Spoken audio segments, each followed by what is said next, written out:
Bismillahirrahmanirrahim. Qala Syamsul rahimahullah. An-najasatu An-najasatu utawi iki kuberangake najis. An-najasatu utawi makna najasah lubatan ing dalem makna lubati al-mustaqdaru perkara kang jijik. Masyarakat ing dalem makna syarak iku mustaqdarun perkara kang jijik yang menawa kang nyegah mustaqdar sihat salate ing keabsahane salat. Haitsu la murakhisa sekirane ora dan menangake iku maujud.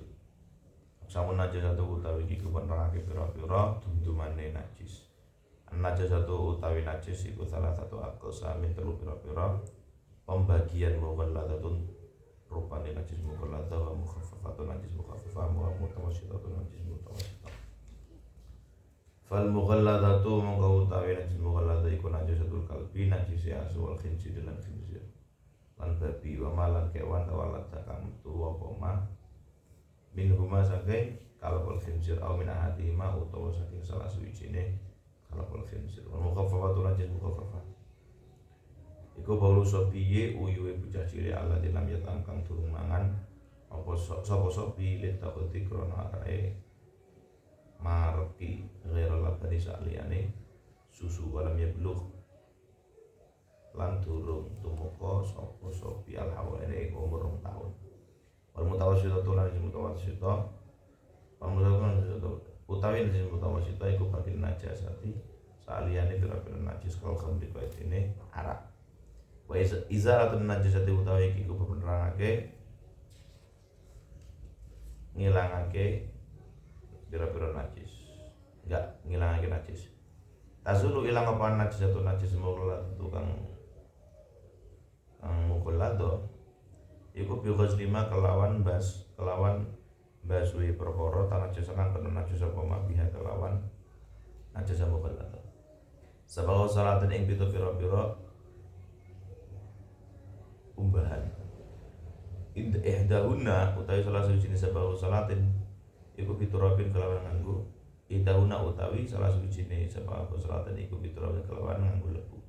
Mujisiin kang nyukupi apa ihdahuna fit tayamum ing dalam tayamum ing dalam standar tayamum wan mukhaffafatu utawi najis mukhaffafah iku birashima kelawan nyipratake perkara tanah jasad Quran koma biha kelawan mukhaffafah bima in kalau nganggo banyu ya umuhu kang nyumambrahi apa mak ing ma wal mutawassitatu lan najis mutawassitah wal mutawassitatu utan najis mutawassitah wahia ya najis mutawassitah aliniya tukang bangsa peninggalan wal mutawassitatu utan najis mutawassitah aliniya tukang bangsa peninggalan wahia ya najis mutawassitah ini ya alatilaha ulangi ya jadi ini jumlah muktaridah iki wahia utan najis mutawassitah al-ainiyah iku alati laha kang iku duweni al-ainiyah launun utawi warna aurihun utawa ambu au ta'mun utawa rasa iku iki khabare mutawassita bi izalati launiha kelawan ngilangake warnane ainiyah warihi halan ambune ainiyah wa ta'miha lan rasane ainiyah wal hukmiyah utawi najis hukmiyah wahia utawi hukmiyah iku allati la launa kang orang duweni warna wala rihalan orang duweni ambu wala ta'man dan rasa laha maring hukmiyah iku bijaril mai kelawan ngalirake banyu alama ing atase perkara tanajis perkara najis omah iku riyen kula tak teng sumber dipaus kan. Bismillahirrahmanirrahim. Najis. Berbicara sekarang tentang dunia yang kemudian oleh Islam dikategorikan sebagai najis. Catatan pentingnya adalah sesuatu yang kotor belum tentu najis, yang najis belum tentu kotor. Itu poin itu. Najis secara etimologi, secara makna lughawi, secara linguistik kebahasaan memiliki makna al-mustaqdar, Setiap yang kotor itu pasti najis. Tapi lagi-lagi ini menurut etimologi, menurut bahasa. Tetapi yang menurut syariat adalah mustaqdzarun yamna'u sihhatas sholati haitsu la murakhis. Dikatakan najis adalah sesuatu yang jijik, sesuatu yang kotor yang mencegah keabsahan sholat. Sesuatu yang kotor bila kita kemudian mau sholat itu tidak diperkenankan. Haitsu la murakhis. Catatannya adalah ketika tidak ada dispensasi, tidak ditolerir. Haitsu la murakhis, catatannya adalah nanti berharap bolo-bolo nanti di footnote ditulis di atasnya. Memiliki makna haitsu la murakhis ketika tidak ada dispensasi, ketika tidak ada tolerir gitu. Lalu kemudian aqsamun najasah, pembagian najis itu dalam kitab manapun sama. Yang kecil yang besar sama. Itu najis terbagi menjadi 3. Najis mughaladzah yang berat, mukhaffafah yang paling ringan, mutawassithah najis yang sedang. Najis mughaladzah adalah najisnya anjing dan babi. Saat kita memiliki celana, baju, rok, bahkan tubuh kita kok terkena anjing maupun babi, maka ini dikategorikan sebagai najis mughaladzah. Ataupun hewan apapun ketika tawallada minhuma, lahir dari anjing atau babi. Misalnya anjing kawin sama babi, keluarnya anjing, maka itu disebut mughaladzah. Amin ahadihima, misalnya kuda kecil itu kawin nama anjing, keluarnya kuda, sekalipun itu kuda tetaplah najis. Kenapa? Karena dia lahir dari perkawinan silang antara anjing dan kuda. Kucing dengan babi, maka sekalipun itu keluarnya anjing tetap itu dihukumi babi dong. Kemudian wal mukhaffafah, najis mukhaffafah adalah air seninya anak kecil. Fokus, ini kategorinya nih. Keluhnya adalah pertama kencing, artinya ketika itu bukan air seni, air kencing, tetapi tahu kasroh tai, maka tai itu tidaklah dikategorikan sebagai najis mukhaffafah. Kedua, sobi, bayi laki-laki.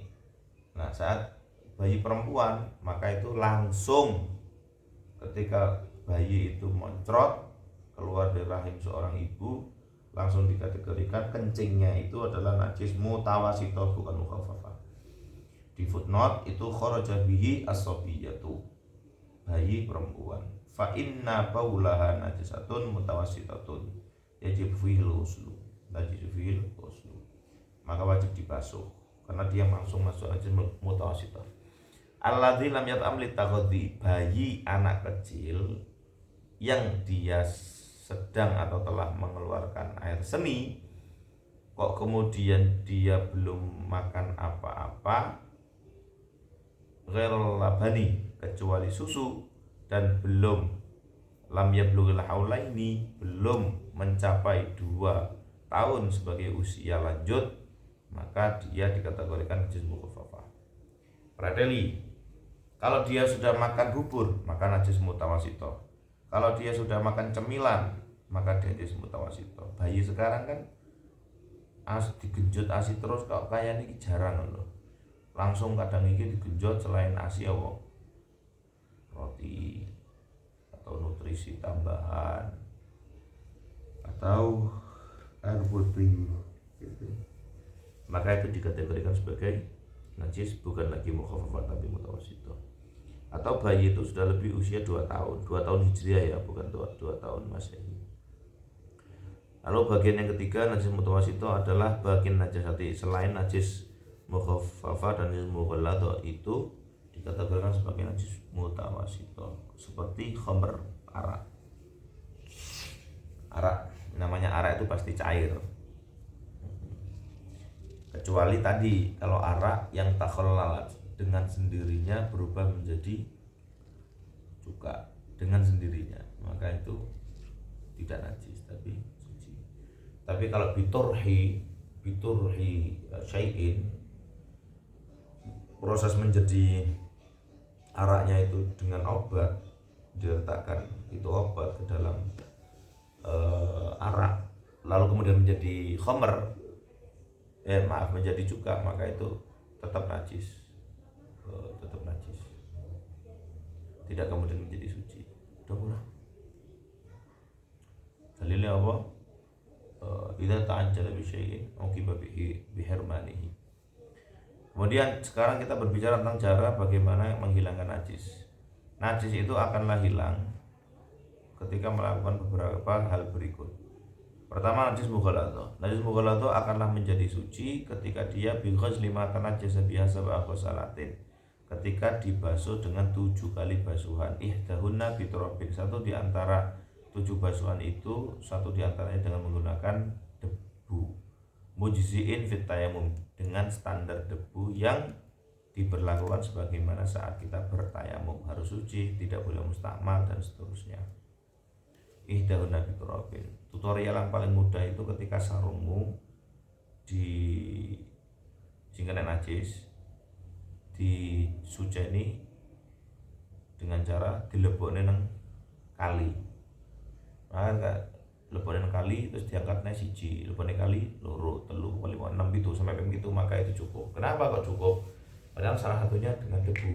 Karena aliran air sungai kan pasti bercampur dengan debu, ya bro. Nah itulah yang kemudian diberikan tutorial oleh Fathul Qorib ya, dan kitab-kitab yang lain. Wal mukhaffafatu bi rasyibatan najasa biha bima'in ya'ummuhu. Najis mukhaffafah itu kemudian bisa menjadi suci bila diciprati di atas daerah permukaan yang kena najis. Menjadi suci ketika diciprati melebihi dari permukaan yang kena najis. Contoh, diameternya 50. Kowe kudu nyiprati lebih dari 50, permukaannya melebihi, harus melebihi. Nah kok kemudian itu menjadi suci, kemudian kok menjadi kering, maka itu sudahlah suci.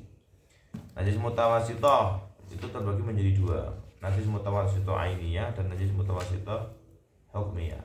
Najis mutawasithah ainiyah itu ketika najis itu memiliki warna, memiliki bau dan memiliki rasa. Cara menghilangkannya adalah dengan biizalatil launiha wa rihiha wa tamiha. Menjadi suci ketika ainun najasa, ya, ainun najasa, jiremnya, ainnya, barangnya itu bisa hilang. Indikator bisa hilangnya itu adalah ketika warnanya hilang, baunya hilang, tamiha, rasanya juga hilang. Di sini catatan pentingnya adalah upaya apapun selama itu dihilangkan maka wajib untuk dilakukan. Contoh disikat, contoh didek-idek, contoh dikucek, contoh disembur pakai aliran air yang deras. Pokoknya intinya warnanya kudu hilang, mambune harus hilang, dan tomihar rasanya harus hilang. Wala yadurru baqa'u launin aw rihin asra zawaluhu. Delok footnote. Gus misale sisa warnane tok terus kepiye? Enggak apa-apa lek sisa warnane tok. Atau sisa warna ambune tok. Warnane ra ilang, rasane ra ilang tapi ambune ora ilang. Misalnya kayak bangising cewek. Ambune kok sik ono, maka enggak apa-apa. Karena apa? Karena asura zawalu, angel ilangnya. Tapi dengan catatan bi'an lam yazul ba'dal ghusli, setelah dihilangkan 3 kali dengan di ma'al hatti wal farsi fi kullin, dikocok ape, dikucek ape, panggah ra ilang-ilang ya wis ra apa-apa. Wa ma'ana wisobunin, atau dengan dibantu dengan sabun, kok pancet ra ilang ya wis ra apa. Pun wal hukmiyah, najis mutawasithah yang hukmiyah adalah ketika dia tidak memiliki warna, tidak memiliki bau dan tidak memiliki rasa. Maka bijaril ma'i alamatan. Ketika sudah hilang air najasahnya, tinggal najis hukmiyahnya. Nah, lantas bagaimana kita menghilangkan najis hukmiyahnya? Tak lain dan tak bukan adalah dengan cukup mengalirkan air di atas permukaan objek yang terkena najis. Paham? Wallahu a'lam bishawab. Sebentar, ampun.